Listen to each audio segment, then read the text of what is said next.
again, and good day. It's Clarissa, your dietitian with Lower Lights Christian Health Center and the Jubilee Market Healthy Food RX program. I wanted to share with you some helpful information about salt.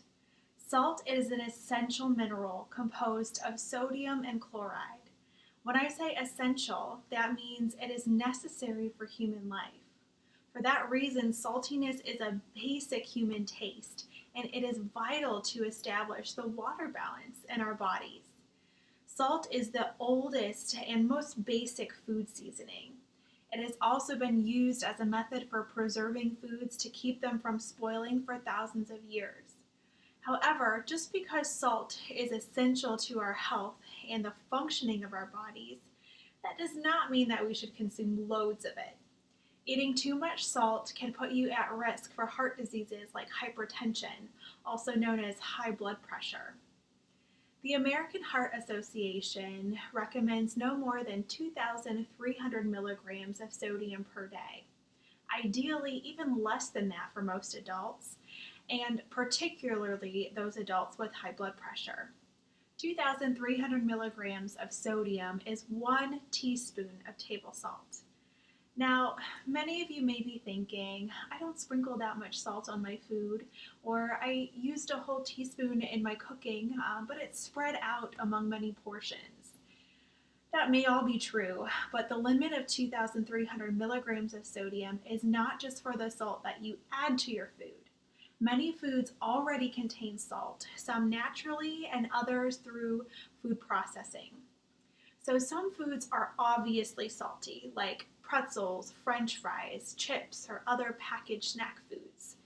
You probably know that canned foods or deli and cured meats, olives and pickles are high salt or high sodium foods. You may even notice that restaurants often add a lot of salt to foods and that you are more thirsty after eating out. However, there are some processed foods like bread, cheese, salsa, dips and spreads, even sodas and sports drinks, which can all be significant sources of sodium as well. Because there is inherently a little bit of salt in almost everything we eat, here are some suggestions to help limit your overall salt intake. Drain and rinse your canned beans and vegetables, or look for no salt added or low sodium options for canned soups or tomatoes. Instead of sausage or pepperoni on your pizza, swap in some veggie toppings instead. Look for tortilla chips that are salt-free because whatever you are going to dip that chip into is likely going to have quite a bit of sodium and definitely lots of good flavor. Set limits for yourself on eating out. Set limits on sodas and sports drinks, and even the diet drinks, as they will still contain sodium. So cut back on the salt that you use in your cooking. Add flavor instead with herbs and spices, vinegars, lemon, lime, and be aware that many spice mixes and packets will also contain sodium, so check that label. Condiments or liquid flavorings like soy sauce, ketchup, steak sauce, fish sauce, and hot sauces are all high sodium foods. You might have heard that sea salt or pink Himalayan salt is healthy and that those do not need to be restricted. That's just not true.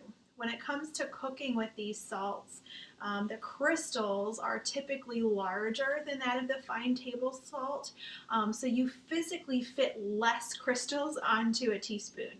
So that might help you to use slightly less when you're measuring, although it makes absolutely no difference when you're sprinkling the salt on your food or salting to taste. Sea salt and pink Himalayan salt do have slightly lower amounts of sodium and slightly higher amounts of other trace minerals, yet that difference is extremely small. So if you have more questions or concerns about consuming the right amount of salt for your body, reach out for an appointment with me. And thanks for listening in. Have a good one.